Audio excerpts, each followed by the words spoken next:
Yeah, thanks for that introduction. They say if you want something done, ask a busy person, so it's a good thing in life. Can we have the slides up? Thanks. Yeah, that's grand. So I'm very honoured to give this talk. So I'm going to discuss what's happened in the last year. Now, for me, who've been doing this for years and years and years, it's incremental, and for other people, it's a big section. So I am going to say a lot today. But I just want you to do two things as I go through the slides. Number one is understand the map of the world of HIV. It may not be so relevant to you, but unless you know what's going on everywhere else and what other people have got, then it's very difficult for you to understand what you actually need for yourself. So sometimes it's a bit of a voyage of discovery for some people. And the second thing is there may be very good lessons that you can take away to transform the way that you work here. So I'm going to go through testing and prevention. There's a whole thing on pregnancy, which is really important, and then about drugs and cure. So I'm going to cover quite a lot today. What about testing? We just heard from the speech from the ministry about HIV testing. So self-testing is really important. And in Malawi, they've been doing a lot of self-testing. And you can see from here that actually by doing self-testing, that you can actually get a lot more done. And it's really interesting that the testing yield from self-testing can be optimized. So if you can promote that, the problem is if you do self-testing only in clinics, then it's not very useful. Or if you have to go to a clinic to pick up a kit, that's again, it's okay, but it's not as good as being able to get self-testing kits from pharmacies or other outlets or NGOs who could provide them to you, because sometimes people feel very stigmatized to go to government organizations. The other thing is to use key populations, and in Vietnam they've been doing this. So NGOs have been setting themselves up, have the test kits and test people. And if they find them positive, they refer them to the clinic that day or shortly afterwards. They can give counselling, etc. So you can use your key population organisations to do testing themselves, and it's a really very interesting development that actually we're using partnership with community to improve our testing. Now, prevention, there's been quite a lot being done in prevention, and one thing is in terms of test and treat, and we do this in the UK, is to try and get people onto same-day treatment. Why is that? Well, we know that if you don't get people quickly onto treatment, they sometimes don't come back. So they know they're positive, they're told to go away and think about it for 2 weeks.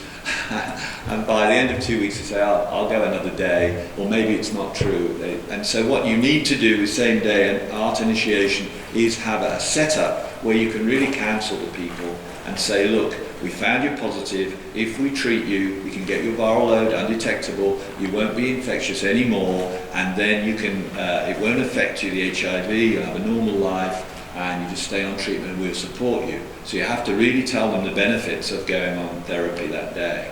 If you leave it a long time, we know that people don't come back and they don't engage. And if they don't come back and don't engage and have unsafe sex or share needles or anything else, then they can carry on transmitting.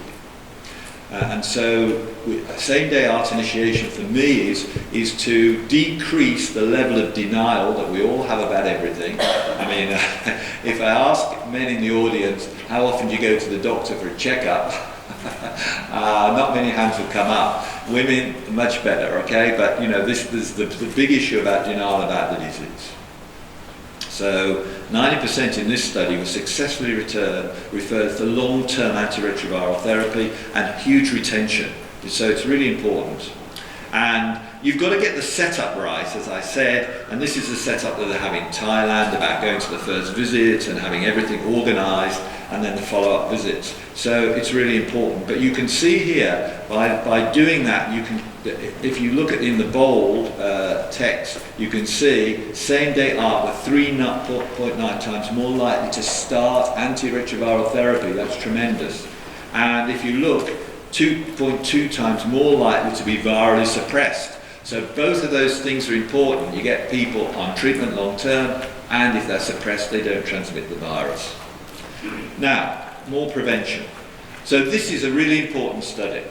So this study followed on from the Partners 1 study. The Partners 1 study showed that if you were heterosexual and you had that one of the partners had an undetectable viral load, they could not transmit HIV to their partner.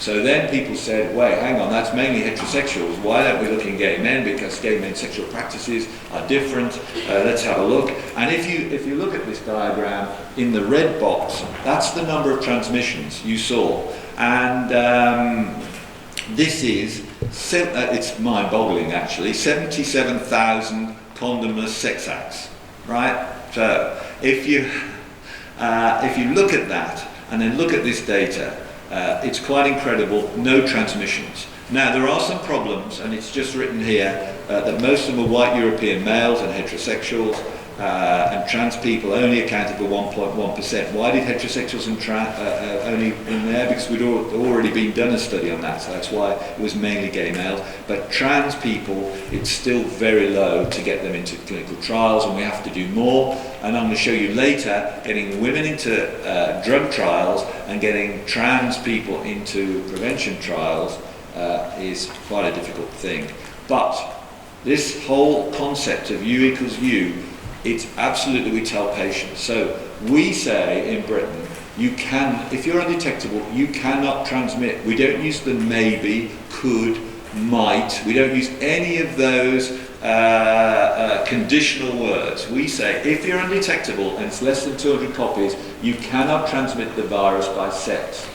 Right? We don't know yet by intravenous injection, but you cannot transmit the virus by sex. And we already know from maternal child transmission that if you're undetectable, you don't transmit. So it's a great message for people.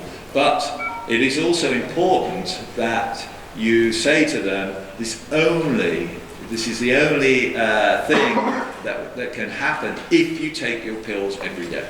So you have to have adherence. Now, there's another study from France, and the French have been doing a lot of work on this, and I just want you to look at this, either taking PrEP daily or taking it on demand. What does on demand mean? Well, imagine you're not going to have sex every day, or you're somebody who plans it ahead, right? So you think, right, I'm going to go off somewhere and I might have sex that weekend or that week. So you take 2 pills the day before, then you take 1 a day and then the day after you finish having sex, then you can carry on and stop. So, and that's on-demand PrEP. And if you look in the yellow, to date, HIV incidence in both the daily and on-demand PrEP has been 0. And nobody's discontinued because of side effects. So, my premise, and we're going to hear more about this later, is there's no way we're going to get to controlling HIV without prevention. And this is one form of prevention, of course, drug therapy, but we need to promote prevention. And if you look at PrEP, giving it to high-risk people, such as gay men, then I think we can really, really make an impact. And we're going to see more of that later from other talks.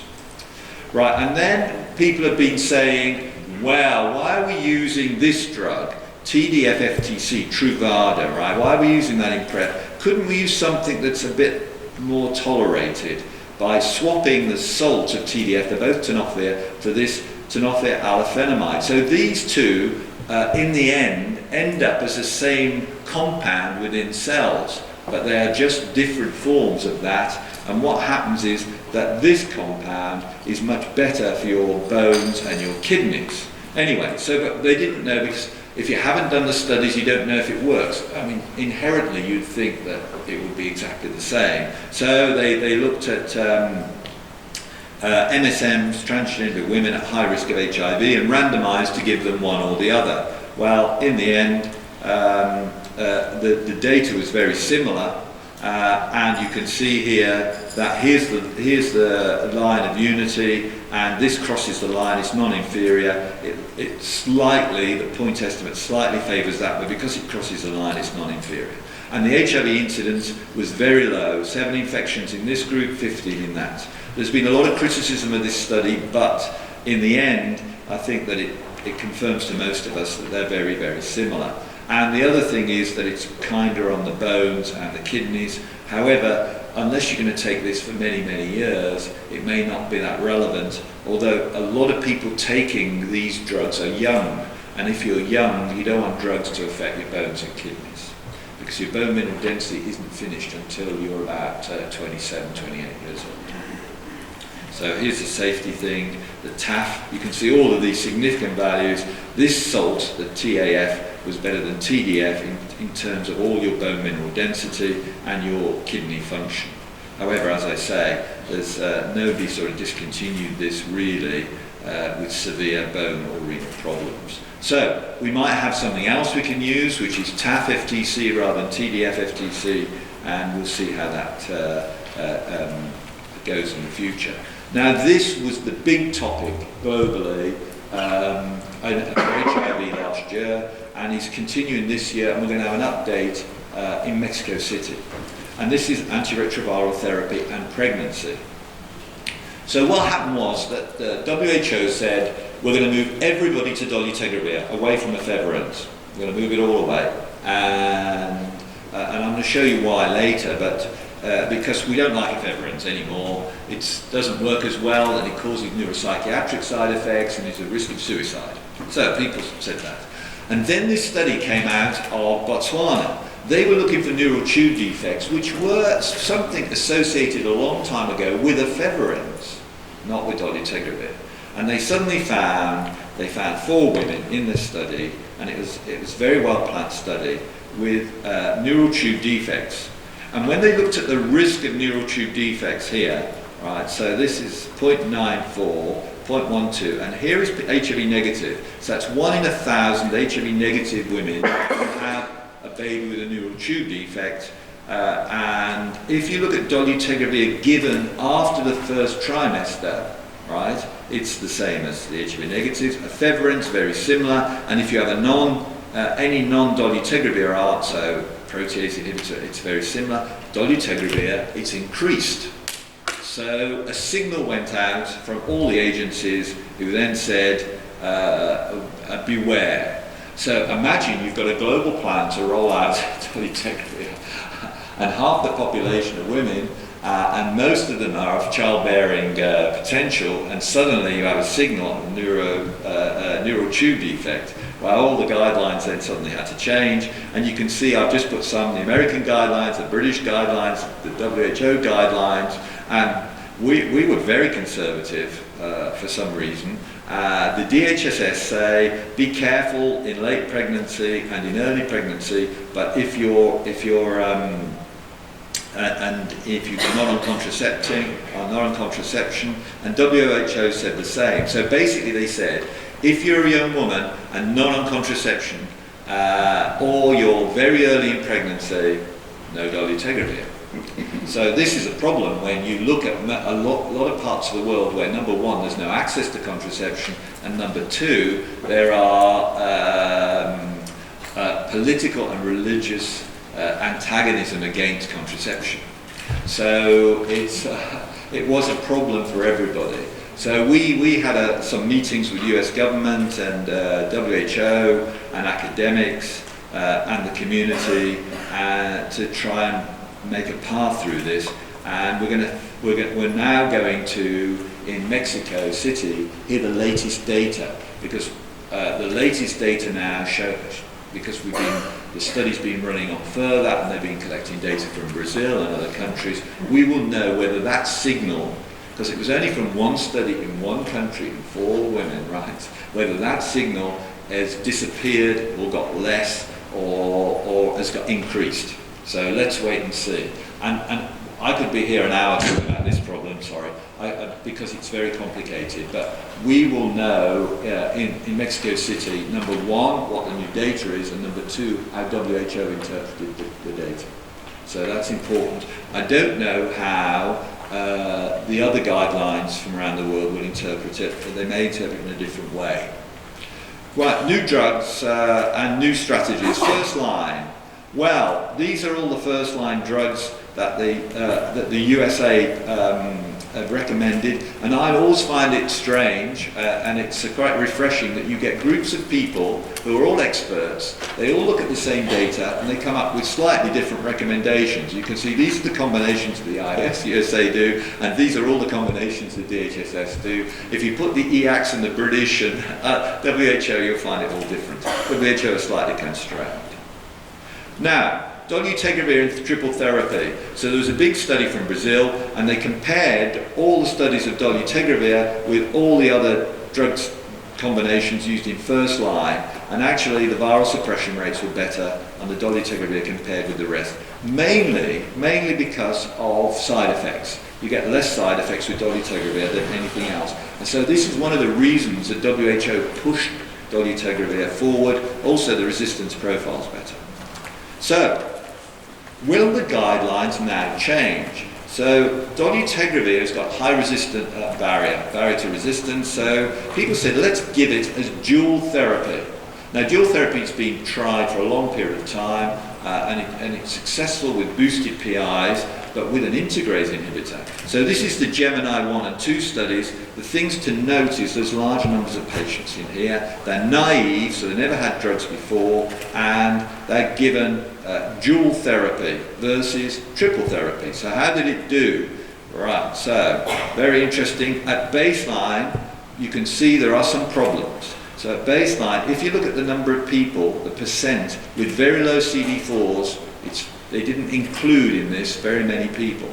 And with high viral loads, not many people. Now, if I ask you, I want to stress an experimental regimen with only 2 drugs, I really want to put the stress on it, where would I like to give it? I'd like to give it to these people to see if it works, okay? So they didn't put a lot in there, but okay, that's okay. And the other thing is, they had, if you look at the females, it's not bad for a study, but very few women in the study. What happened? Well, here's Unity. The point estimate favoured the triple slightly, but it crossed the line, so it's non-inferior. And when you look at the rates of success in dual therapy compared with triple, it's over 90%. So dual therapy, to me, probably by some of the guidelines, will be put in as preferred, or at least one of these therapies high up on the list. So we may be moving to dual therapy. It is not something to give to anyone you haven't done a hepatitis B, right? If they're not vaccinated against Hep B, or they're not Hep B immune, I would not give it to them, because they could have a problem. And you certainly wouldn't give it to someone who's Hep B infected. So dual therapy. But let me just show you this. If you look at the less than 200, and in the blue is the dual therapy, it didn't quite perform as well as the triple therapy.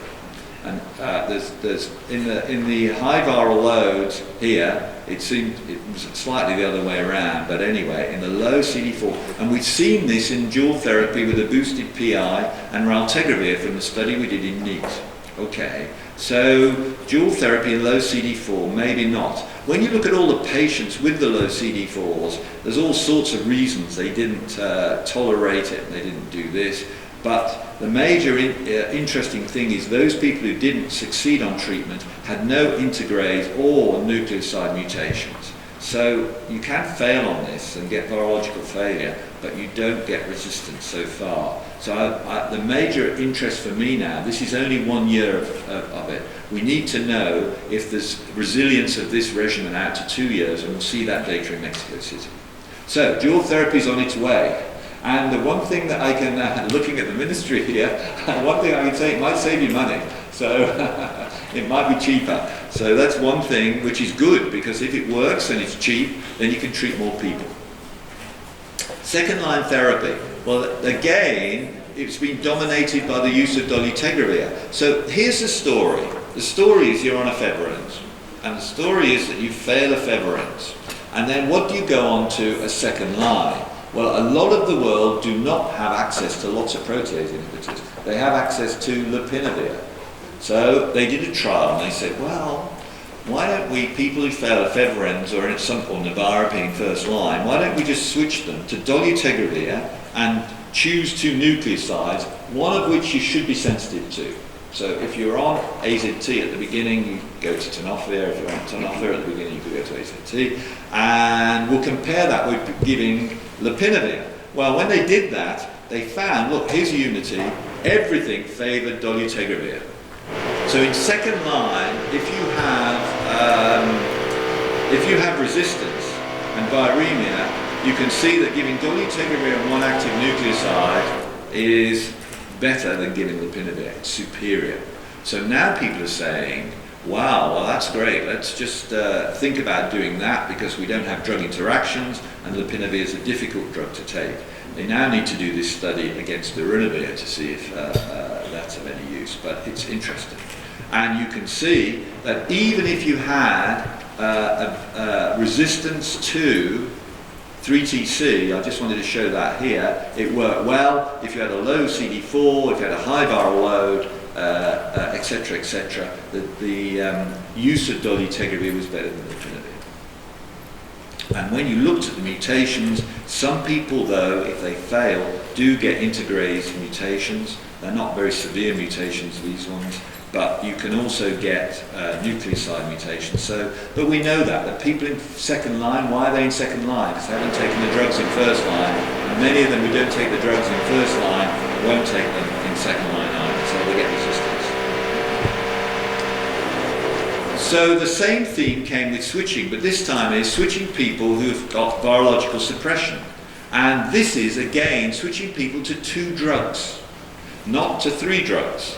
And this time it's really interesting because it's a non-nucleoside with dolutegravir. And here we go. We're going to see data in Mexico on dolutegravir and 3TC, but this is dolutegravir and rilpivirine.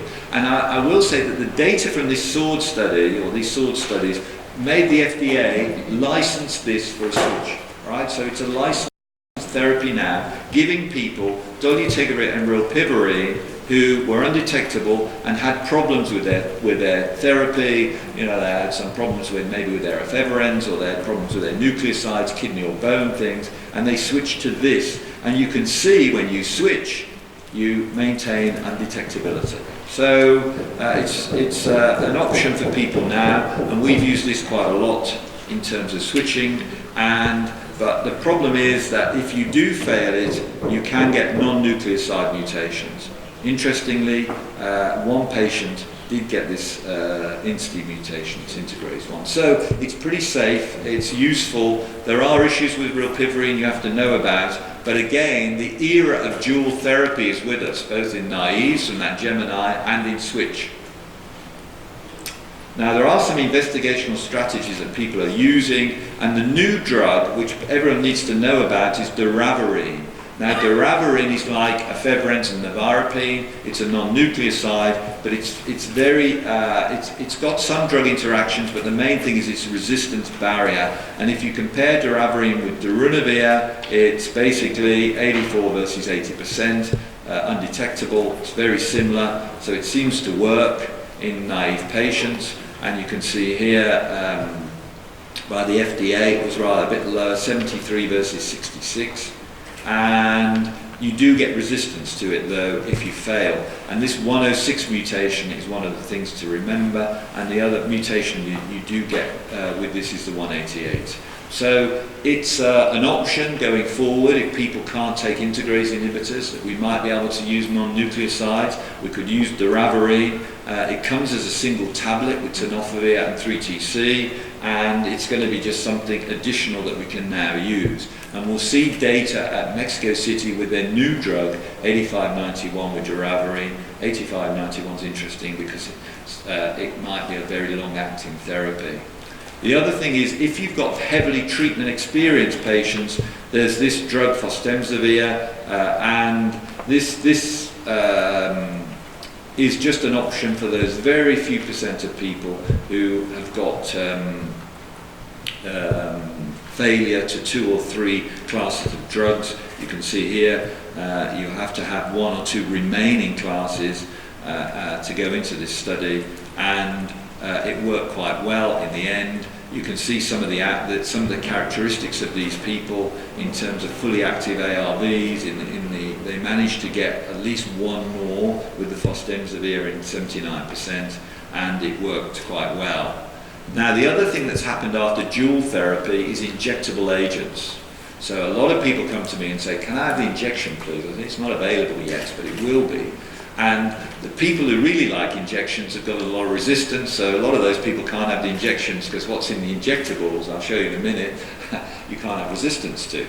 So injectable agents are really important. So there were two things presented recently. One is people who are undetectable switch to long-acting cabotegravir. Now, cabotegravir is very similar to dolutegravir, but you can give it as an injectable agent, and rilpivirine, the non-nucleoside. So it's dual, and you can see here that you have to be absolutely stable, and then you'll switch to this injectable agent, which is given every month.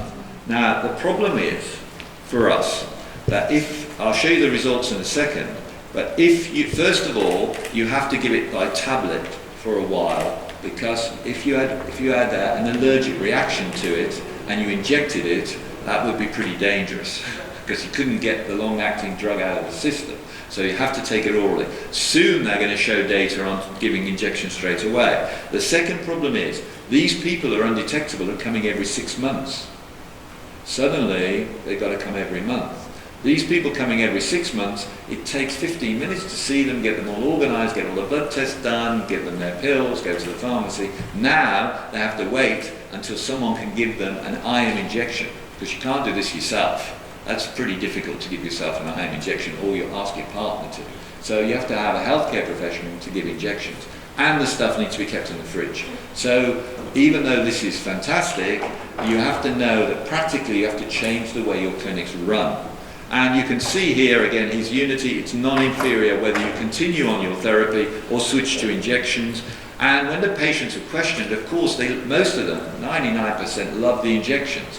Remember though, they went into a study and they were asked, do you want to go into a study of injections? Well, you suddenly have a selection bias, and the people who want to go in the study, of course, want the injection. So you have to be a little bit careful when you hear all this stuff on injections. At least you hear that it didn't put them off. It didn't make them feel terrible about the injection. But we need to know how people in normal practice think. So injections, great, it worked very well, and the safety was very good. If you look at this, some of you remember T20 that had lots of injection site reactions. Most of these injection site reactions were very small and resolved very quickly. So if they resolve in a day or two, then you've got to wait for a month. At least you got 26 out of the 28 days where you're not walking with a limp.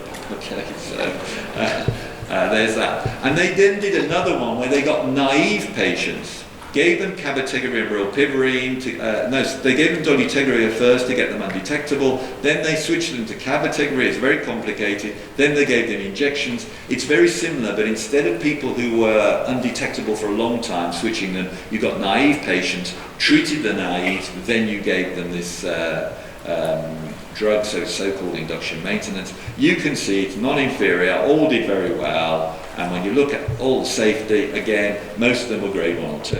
So the era of injections is with us, and patients will come in and say, I want an injection, please. Now, what's the use of this? It's very useful in people who want injections, who don't want to take pills, who will come every month. That's great. Or people who are going to travel. So there are some countries in the world, and this is very interesting for you guys in the Middle East, that if somebody finds antiretroviral therapy in your luggage, then you could get arrested, you could be really in big trouble, have a hard time. But imagine you're going somewhere for a couple of weeks, you have the injection, you get on the plane, you go and have your time, and you can come back. So there's another way of using it. So there's lots of novel ways of using this. And if you go on injections, you're not on them for life, you can go back to tablets. And there is going to be a study done on people who are poorly adherent to pills. The problem is with poorly adherent to pills, will you be poorly adherent to injections as well? We don't know. So let's wait and see. And I think that this is the vanguard of injectables. Giving injectables every month or every 6 weeks, either for treatment, and now they're injectables for PrEP, may not be the way it's done in the future. It may be with implants, and there's going to be data on implants in Mexico, which last many, many months.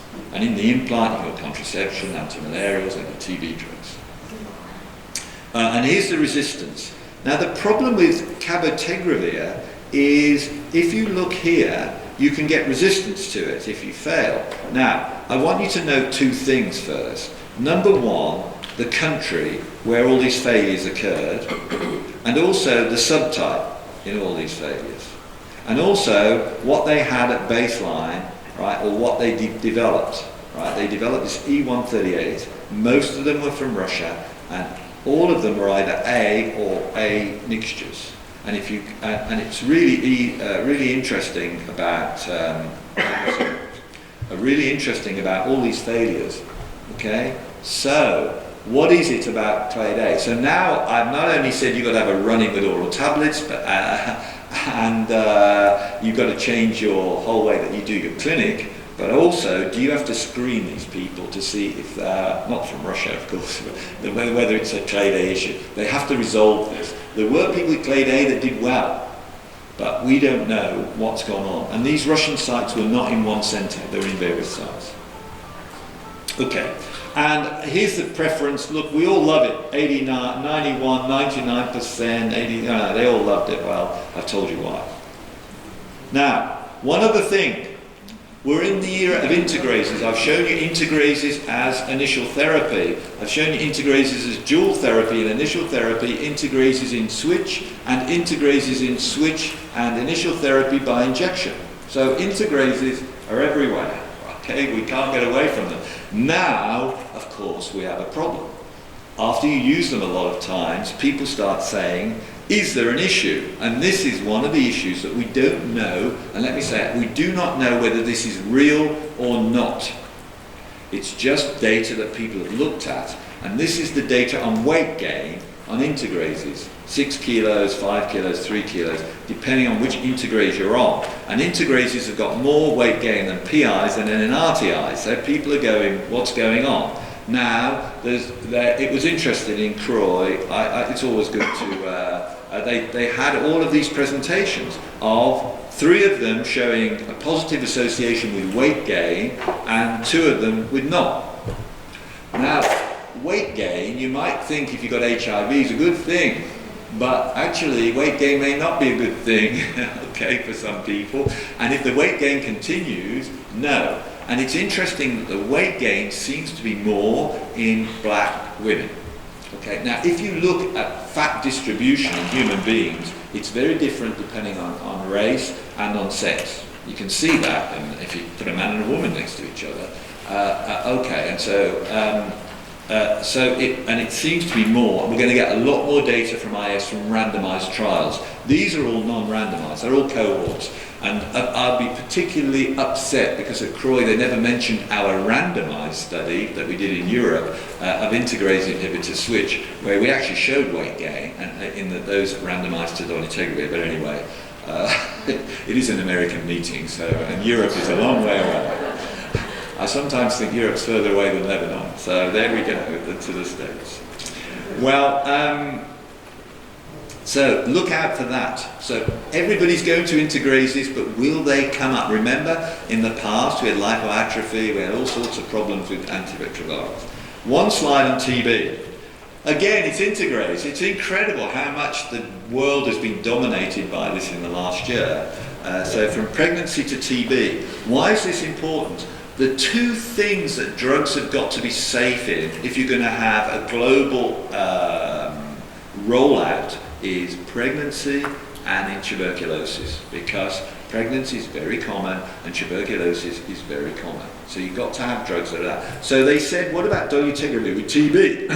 Well, they've done some study to say if you increase the dose to twice daily, it can be used. The PK of the drug's fine with rifampicin. Now, okay, it was fine, and it showed, look, it was all good whether you use dolutegravir or efavirenz, and efavirenz is gold standard in TB. Now, the problem is, with this study, this was not a comparative study. Well, it was sort of comparative. It wasn't randomized. It wasn't designed. The efavirenz arm was designed to make sure that the sites were treating people properly. So it was like a benchmark. There was no real comparison between the two arms. And so we've really got, in the end, a benchmark versus an open label one-arm study. And the number of patients were relatively small, if you look here. And I'm always amazed that we cannot get hundreds and hundreds of patients into a TB-HIV study, randomized.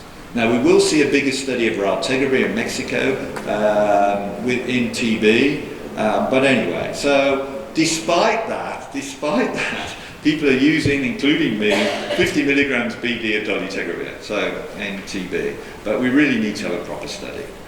Now, I'm going to finish now with cure, just some few slides on cure. The first thing is that treating early. If you can diagnose people in the first few weeks of HIV infection, you can actually stop their CD4 plummeting, keep the viral load down, and also, I think I've got that here, yeah, you can prevent their lymph tissue from being highly infected with HIV and decrease the reservoir. So if you, because the reservoir is selected really fast, right? These viruses get into lymph nodes and the rest of your lympho-reticular system very quickly. So people think if you can get it in the first few days, you can decrease the amount of reservoir, and people then say maybe you could stop all therapy after a while. Okay, so, but how many of you, what percentage of your patients are you seeing are acute seroconverters or people that you get even before they're starting to have symptoms or even antibodies? Yeah, it's really difficult. Yeah.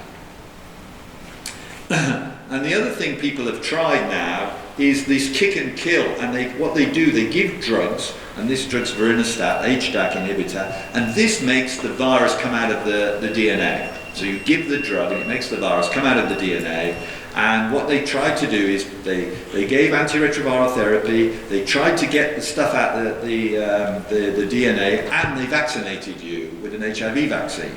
And they said, was this any better than just giving antiretroviral therapy, looking at the reservoir? Well, if you look at the red, antiretroviral therapy, and the blue, where they did all the interventions, you can see actually there's no impact. So it may be they've given the wrong drug, the wrong vaccine, etc., but it's another strategy they've used. And this is interesting. This is using, oh, have I got the, oh, sorry, no. This is using monoclonal antibodies, broadly neutralizing monoclonal antibodies, and what these do is they neutralize the virus, and they can do it in all sorts of virus, different virus strains in the body. So when you've got, and you can see here that the RNA went right down, giving antibody injections. And we're going to see at the IAS an ACTG study of giving these broadly neutralizing antibodies to patients rather than here, which is to monkeys. So this is another new thing. So if you wanted to know what's really happening at the moment, it's all about integrase and all about broadly neutralizing antibodies in terms of cure. Now, I wanted to just talk about the cure patient from London, because everybody wants to know about that. I've had lots of patients come in and say, I've heard there's been a patient cured in London, I live in London, so why can't I be cured? So I then say, okay, let's go through this. Let's talk about this Berlin patient, Timothy Brown. He had acute myeloid leukemia and had 2 bone marrow transplants. Now, you know what the mortality is from 1 bone marrow transplant, going through a second one is quite high. When I tell them the mortality from you dying from taking your pills is sort of 0.01%, and the mortality from this is 30% of time probably, they start to go, okay. He also had total body irradiation, lots of different things. Now, the 2 things that these patients had, which were very similar, which is interesting for cure, is they both had CCR5 deleted cells put into their body. So we know there's a drug, Maraviroc, that binds to CCR5 that helps treat HIV infection. That people who are delta 32, in fact, that are homozygous for CCR5, this guy actually had wild type there, when he was he was given basically deleted CCR5 cells in the transplant, which means his cells are really difficult to infect with HIV. Really, really difficult. So he's given those cells. The other thing is, he developed mild graft versus host disease. So did this patient. So there are two things which are very similar to these patients, none of the rest are, is that they both had a transfusion in the stem cell transplant of cells which have no R5 receptors, so they're very difficult to infect with HIV. And secondly, they had an immune response. So the immune response, because if you just get the cells like that, there's some reservoir of HIV somewhere that's not going to be depleted by, because they're very different, right? No irradiation. He had total body, so maybe that's, you might think, well, all his cells will be destroyed. This guy didn't. Right? So it's interesting. So it may be something to do with the graft versus host, which is going to kill off cells in the reservoir, as well as doing that. And here, I mean, he's still been going since a year and a half now, and so we don't know whether or not he's going to be cured or not. I think it's a bit, yeah, it's 18 months post HIV remission when they stopped his drugs. Here's his drugs, and he's been going on with an undetectable viral load all the way along. So we're waiting now. Most of us think that if you're 3 years undetectable post stopping, you're probably cured. Right. You always have to put the word probable. It's a bit like people with breast cancer. You say you're probably cured after a certain time, but we know that out of 20 years, some people, it comes back again. So we think that these patients but the two things to remember are, the only two things that are really similar was you have to have an R5 deletion, and a little bit of graft versus host seems to do you good. So, same-day testing and same-day start, I think it's really important to do to keep people in therapy. The other thing is use key population testing. Why not? And I would say it's fantastic to have home kits, but if they're only available in government or clinic settings, then it's not so good. Yeah, people can pick them up. And that's fine in STD clinics and things. People can take them away with them. But I think it's quite good to get them in the community. Prevention, we've seen that it works. Will TAF be the new preventative medicine rather than TDF? Or what about, I haven't shown any data yet because it wasn't in these conferences, an injection every 6 weeks. Pregnancy, we're waiting for the new data, but at the moment, if you're a woman of childbearing potential, you have to be explained the risks, and if you explain the risks, you can decide whether to take it at all, to take it with, go on contraception and take it, or to take it without contraception, because that's your choice to make the risk. Then first-line drugs are all dominated by dual therapy, right? So we're moving into that. There are some new first-line drugs. Second-line drugs are dominated by integrase. And we've got some new drugs around, and we have to find out how to use those. And as I've said, the cure is dominated by the broadly neutralizing antibodies and the story of the London patient, which we're going to get updated in Mexico. With that, I'd like to thank you very much for listening.